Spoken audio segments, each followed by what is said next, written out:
Magandang umaga mga ka-G. Ngayon, pag-usapan natin ang buhay OFW. Kasalukuyan nga ako nagtatrabaho dito sa Middle East sa bansang tinatawag na Oman.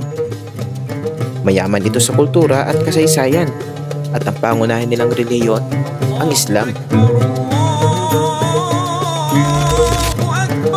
Ang iniisip ka ng karamihan na kapag nakaapa ka na sa abroad, pera na ang kasunod. Assalamualaikum. Bakit ka pala pag tinatanong natin ang kabayan nating Filipino, sasabihin nila, ana mafi fulus. Ang ibig sabihin niyan ay wala akong pera. Naalala ko nung nag-abroad ako, akala ko ito na yung paraan para kumita ng malaking salapi. Pero hindi rin pala. Kailangan pa rin ng dugot pawis para kumita ng pera. Paano naman hindi ka papawisan ang init-init tapos naka-jacket ka? Ang akala din siguro nila ay nagpupulot lang din kami dito ng pera sa kalsada. Hindi Oh wait lang, bago nyo ko husgahan, yung sasakyan na yan, nirenta ko lang para puntahan natin ang OFW nating kababayan dito sa Oman. Kaya, let's go!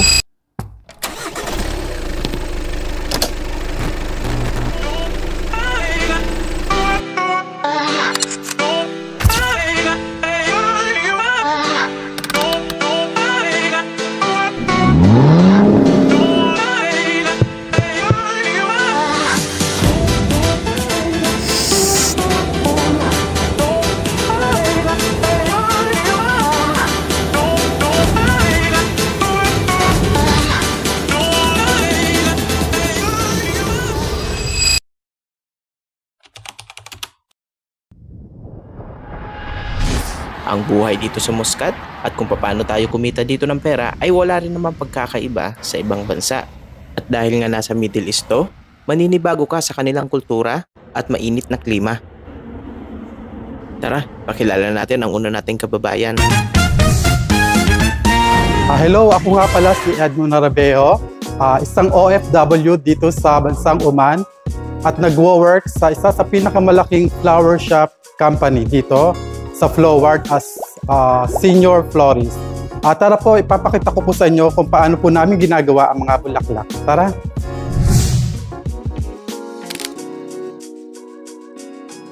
So, bali ito yung ginagawa namin dito. So wala kaming walk-in dito. So, kung ano yung pumapasok sa application namin, yun yung ginagawa namin. Ang may papayo ko sa aking mga kababayang OFW dito sa Oman ay mahalaga yung pasensya at dedikasyon, lalo-lalo sa larangan ng floristry.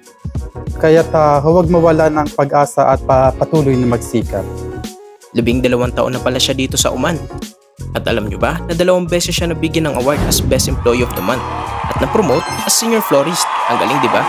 Sa mga kababayan ko dito sa Oman, so kung gusto nyo na magagandang mga flower arrangement, chocolates, perfume, or anything na pangbigay nyo sa inyong mga loved ones or family in any occasion, so punta lang po kayo sa flower.com at pwede kayong mag-select doon ng kahit anong gusto nyo or through online. You can order through online. Or meron din po kaming walk-in, so ito po ay matagpuan sa Al Rafa Hospital. Hanggang sa muli mga kababayan, salamat! Ang galing, di ba? Ngayon, alamin naman natin ang buhay cleaner nila Ma'am Nemfa at ni Ma'am Edna. Hello po mga kabayan, ako po si Edna Arcosiba, isa pong OFW po dito sa Oman. At ako naman po si Nimpa Guzman, isa rin pong OFW sa Oman. 3 taon na po ako dito sa Oman. Last 2 years, isa po akong household worker. And then, after finish contract ng 2 years, nag-apply po ako dito bilang on-call cleaner. Bilang OFW po dito, sa mga kabayan kong OFW din, dapat po magtiyaga lang po tayo para po sa ating mga pamilya at mga anak sa Pilipinas na nag-aaral na umaasa po sa atin. Bilang isang cleaner dito sa Oman, on-call cleaner, kami po ay naglilinis ng bintana, nagmamap ng sahig, sa kwarto, buo at pati po mga CR ng client, kailangan tiyaga lang talaga ang pagtatrabaho dito sa ibang bansa. Bilang cleaner po dito sa Oman, ano po ba ang mga pagsubok na naranasan nyo sa inyong trabaho? Ako bilang cleaner dito sa Oman, na experience ko po yung mahirap na trabaho, yung may isang client po na need ko pong tapusin yung 3 hours duty, and then sasabihan pa ako na I'm not doing well. Need kong matapos yung 3 hours, and then yung ginagawa ko ng the best ko para sa trabaho ko, pero may mga client na not satisfied. Ako naman po, bilang isang OFW, nagkakaroon naman po ako ng family problem sa Pilipinas, pero hindi ko may focus dahil sa trabaho dito sa abroad. Kailangan na tapusin ang trabaho bago ang problema sa Pilipinas. Tayong mga OFW, may iba't iba tayong paghirap at karanasan dito sa abroad. Pero ganun pa man, hindi dito titigil ang mundo. Ingat po kayo palagi mga kabayan! Ang next natin, Ate Ems, pasok. Hello mga kabayan! Ako po sa Emeline Tadia Pamoles, nagtatrabaho bilang kasambahay sa Oman, naninilbihan sa loob ng 10 taon. Bilang kasambahay sa Oman, obligasyon ko pong paglingkuran ng aking amo, tulad ng paglilinis ng kanilang tahanan, pagluluto ng pagkain. Ems? Emma? Wait lang po. Yes, madam? Uy, pasensya na po kasi tinawag ako ni amo eh. Saan na ba tayo? Ay, oo nga pala, sa pagluluto, sa paglilinis, pag-aalaga ng bata, paglilinis ng sasakyan, pagtatapon ng basura, at iba pa. So ano naman ang pinakamagandang naging karanasan mo sa iyong amo? Ang the best experience ko po sa aking amo ay madali po siyang lapitan in case of emergency at hindi po niya ako napabayaan nang tuwing ako ay may problema.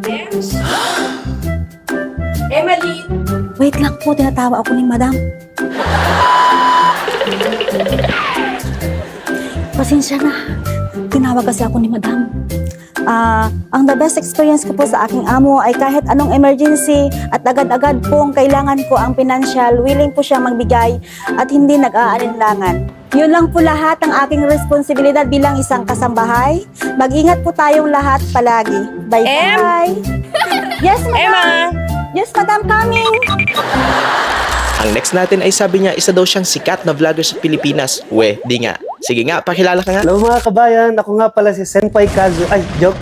Joke lang, sorry. Lang kayo kay Senpai Kazu. Sorry. Ako nga pala po si John Angel Magion, 37 years old, cake decorator here at Iranian Sweets. And nag-work po ako dito almost 3 years na po sa Oman. At ngayon, papakita namin sa inyo kung anong ginagawa namin dito sa loob ng shop. Tara, samahan niyo ako. Sige, Senpai Kazu. So ito nga po pala yung shop namin. So ngayon papakita namin kung ano yung mga product na meron kami pagpasok nyo sa loob. So ito nga po pala yung aming cashier na si Alex. Isang Pilipina rin po na nag-work dito.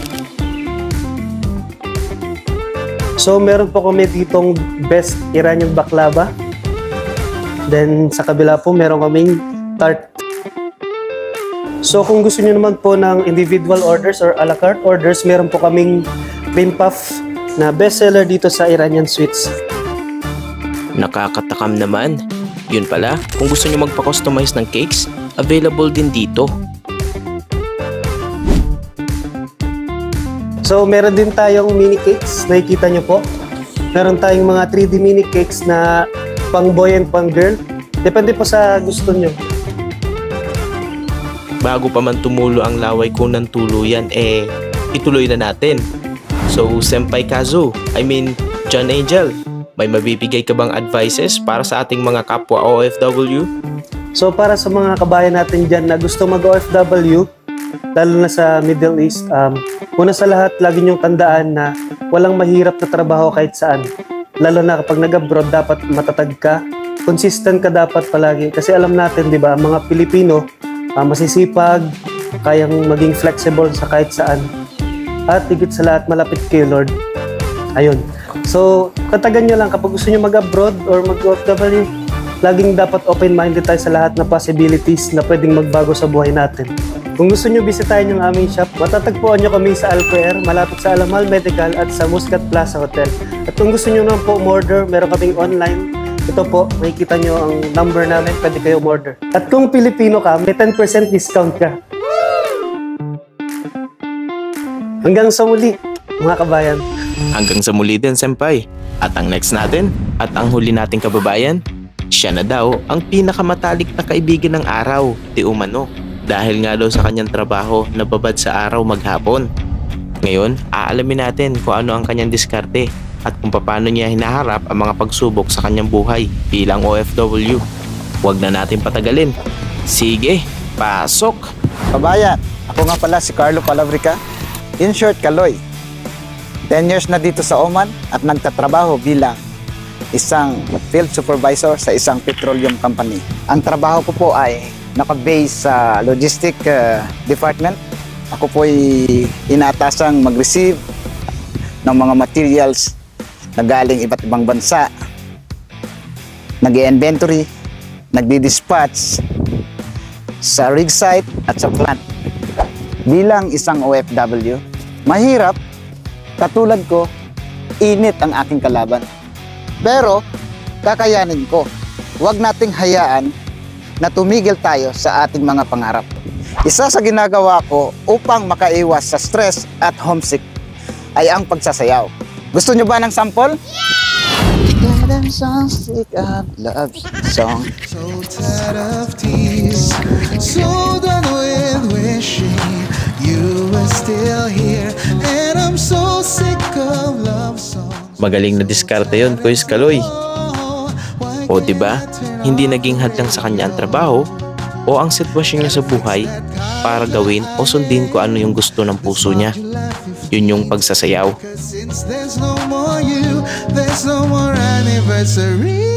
Ang pagsasayaw ay nagbibigay sa akin ng kalakasan at kasiyahan. Kaya ikaw, kabayan, laban lang. Signing out, Kaloy. Kaya ngayon gusto ko lang linawin ulit sa inyo na hindi lahat ng OFW ay marangi ang buhay. Iba sa kanila, maganda ang wallet, pero wala namang laman. Hindi madaling kitain ang pera dito. Kaya nga, binubuhos natin ang mainit na tubig, hindi. Binubuhos natin ang dugo, pawis at sakripisyo. Yung mga nakita nyo, patunay lang yun na hindi po madali ang pag-OFW. Pero ang kagandahan sa ating mga Pilipino, nakukuha pa rin nating umiti kahit sa hirap ng buhay. Sabi pa nga ng mga banyaga na ang Pilipino ay isa sa pinaka-the best na mga empleyado makukuha mo sa ibang bansa. Agree ka ba doon? Totoo yan. Katunayan nga, dito sa Oman, mostly na gusto nila mga Filipino. Kasi pag sinabing Filipino, nako, iba talaga magtrabaho. Kaya mga kajis, hayaan nyo silang husgahan nila kayo. Tawagin man nila kayong kuripot, mata pobre, mataas ang tingin sa sarili. Kayo lang naman makakapagsabi niyan kasi mas kilala nyo yung sarili nyo. Pero para sa akin, ang OFW ay bayani. Well, ang maibibigay ko lang naman na advice sa kapwa OFW ko is to know your purpose. Kasi kapag alam mo na ang purpose mo sa buhay, ito ang magbibigay sa'yo ng kaligayahan. So kailangan mo tong gawin. Pangalawa, huwag mong hayaan yung iba ang gagawa ng istorya ng buhay mo. Because what I want exactly is to write your own story. Hanggang sa muli mga kaji.